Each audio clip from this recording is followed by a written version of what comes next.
Panas, panas.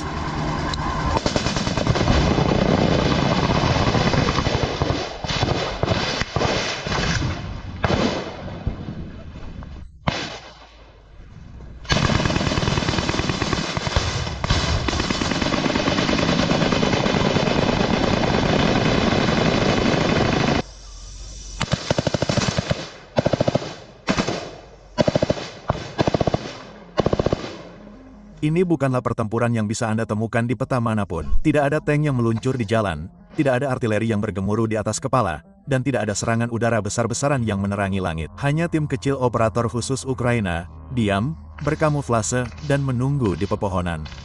Bagi tentara Rusia, daerah Bakhmut telah menjadi neraka di bumi. Namun, operasi ini akan membawa segalanya ke tingkat yang lebih tinggi. Pada awal tahun 2023, unit Rusia ini akan berjalan langsung menuju pelukan kematian tanpa pernah melihatnya datang.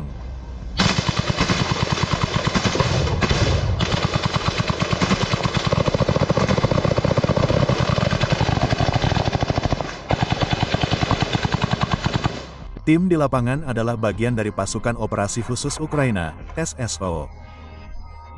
Sangat terlatih, ahli dalam pengintaian, sabotase, dan ketika ada kesempatan, penyergapan.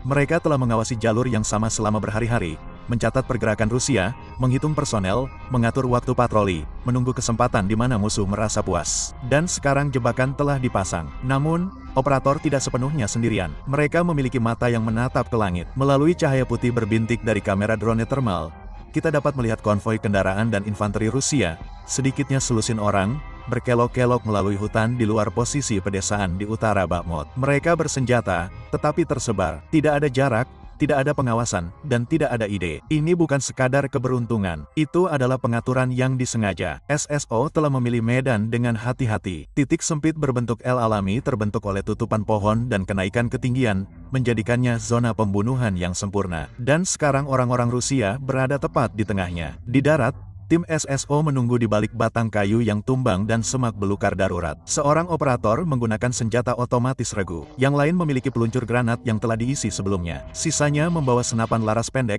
ringkas, cepat, dan mematikan. Tidak ada perintah yang diteriakkan, tidak ada obrolan radio, hanya isyarat tangan, napas, dan kemudian kembang api.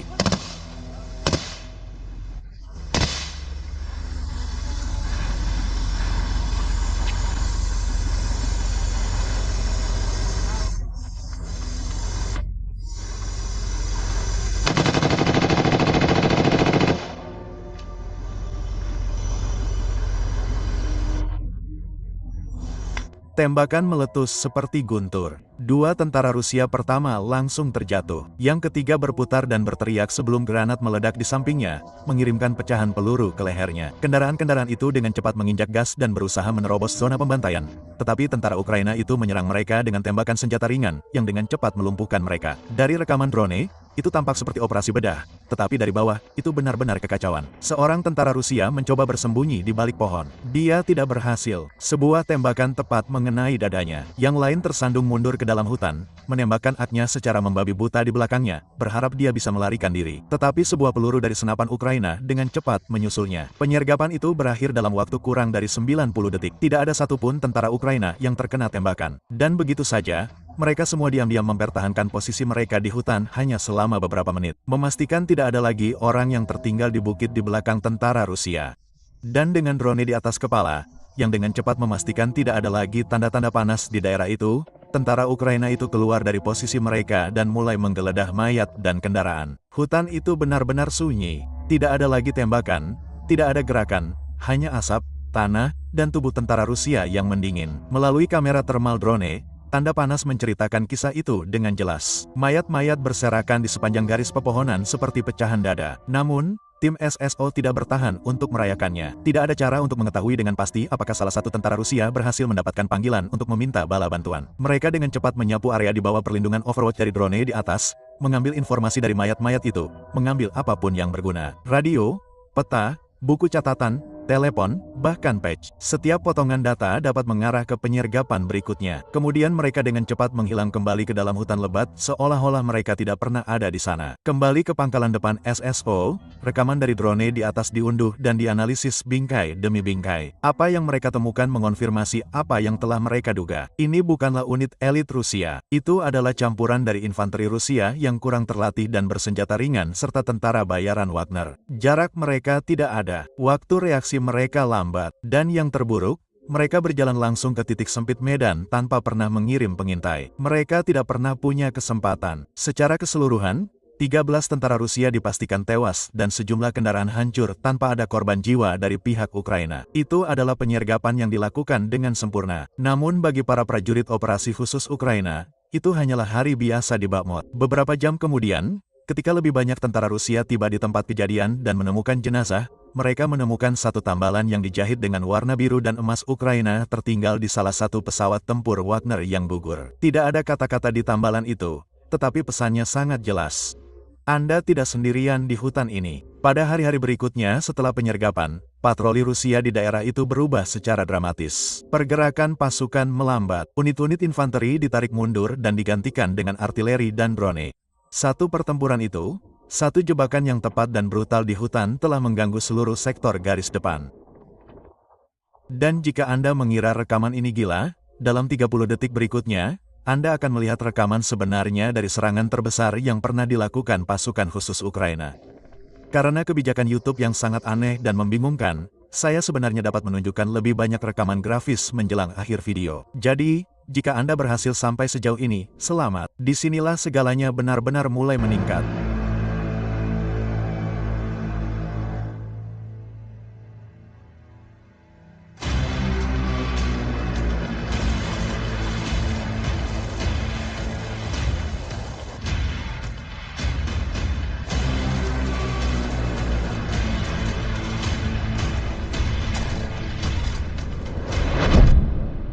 Setelah invasi Rusia ke Ukraina pada tanggal 24 Februari tahun 2022, Rusia sangat ingin menguasai Pulau Ular. Pulau Ular terletak di lepas pantai paling selatan Ukraina dan merupakan tempat yang sempurna untuk mengendalikan semua lalu lintas yang mengalir ke pelabuhan-pelabuhan terbesar Ukraina. Siapapun yang mengendalikan Pulau Ular mengendalikan arus barang dagangan di Laut Hitam. Jadi, saat perang dimulai, kendali atas Pulau Ular menjadi prioritas nomor satu bagi armada Laut Hitam Rusia. Pada awal perang, Pulau Ular hanya dikuasai oleh 13 penjaga Ukraina. Jadi, perebutannya bukanlah tugas yang terlalu sulit bahkan bagi Rusia. Jadi, Rusia memindahkan kapal penjelajah rudal utamanya, Moskva, di lepas pantai Pulau Ular. Moskva adalah kekuatan yang harus diperhitungkan. Diawaki oleh 500 pelaut, dan dilengkapi dengan rudal anti kapal, rudal permukaan ke udara, helikopter yang diangkut kapal, dan senjata 130 mm.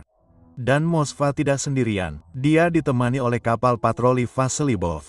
Kapal itu tidak membawa senjata sebanyak Moskva, tetapi tetap menjadi ancaman serius bagi pasukan di Pulau Ular. Pada tanggal 24 Februari kedua kapal itu mendekati Pulau Ular. Kapten Rusia memanggil tentara Ukraina melalui radio dan menawarkan mereka kesempatan untuk menyerah. Tanpa ragu, salah satu penjaga Ukraina menanggapi dengan pernyataan terkenal, "Kapal perang Rusia, pergilah." Beberapa menit kemudian, Moskva melepaskan tembakan ke Pulau Ular dengan meriamnya, menghantam pulau kecil itu.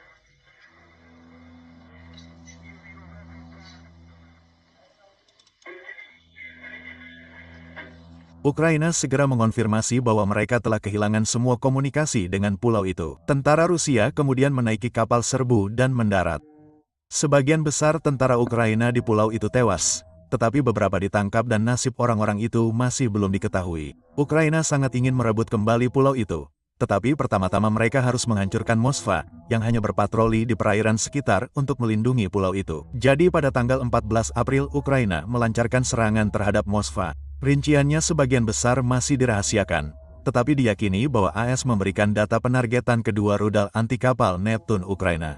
Beberapa sumber meyakini bahwa Moskva terganggu oleh pesawat nirawak Ukraina dan setidaknya sebagian dari peralatan pertahanan udaranya tidak beroperasi penuh. Namun, terlepas dari bagaimana hal itu dilakukan, Ukraina berhasil menenggelamkan kapal kesayangan Rusia itu. Namun, Rusia mengklaim bahwa sebatang rokok menyebabkan ledakan yang mengakibatkan hancurnya kapal tersebut. Namun, AS mendukung klaim Ukraina bahwa mereka menggunakan rudal anti kapal untuk menenggelamkannya. Moskva adalah satu-satunya senjata anti udara Rusia yang melindungi pulau itu. Jadi, sekarang Ukraina bebas untuk mulai mengebom pulau itu. Dan selama sebulan berikutnya, Ukraina melakukan hal itu. Tak perlu dikatakan lagi. Kehidupan para prajurit Rusia di Pulau Ular menjadi mimpi buruk yang nyata. Langkah Ukraina selanjutnya untuk merebut kembali pulau itu adalah dengan merebut 3 anjungan minyak Laut Hitam yang dikendalikan Rusia di dekat pulau itu. Rusia menggunakan anjungan minyak ini sebagai platform pengacau radio, membuat operasi Ukraina di daerah itu menjadi sangat sulit, termasuk upaya apapun untuk merebut kembali Pulau Ular. Jadi,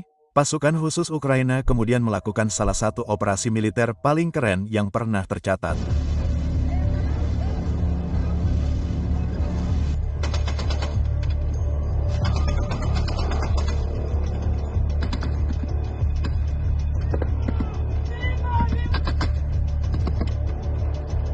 Mereka menggunakan perahu karet berlubang kaku dan jet ski untuk menyelinap ke bawah anjungan minyak. Mereka kemudian memanjat sisi anjungan minyak hingga ke puncak dan terlibat baku tembak yang cukup sengit, dengan cepat menghabisi semua tentara Rusia bahkan sebelum mereka tahu bahwa mereka benar-benar ada di sana.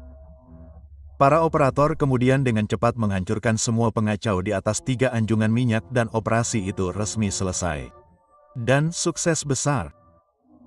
Operasi khusus Ukraina membuat operasi yang sangat sulit dan berisiko ini tampak seperti mudah. Dan dengan itu, akhirnya tiba saatnya untuk serangan skala penuh di Pulau Ular. Ukraina memulai dengan serangan udara besar-besaran.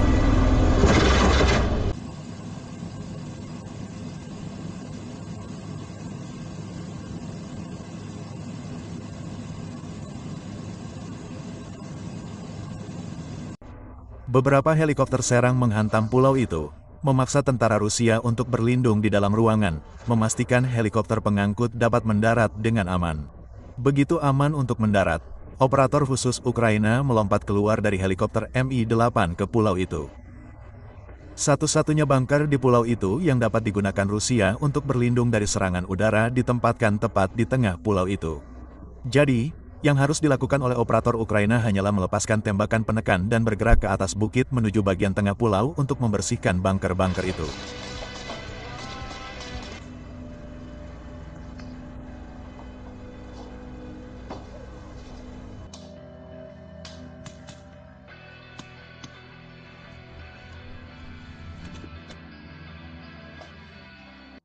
Tidak ada seorang pun.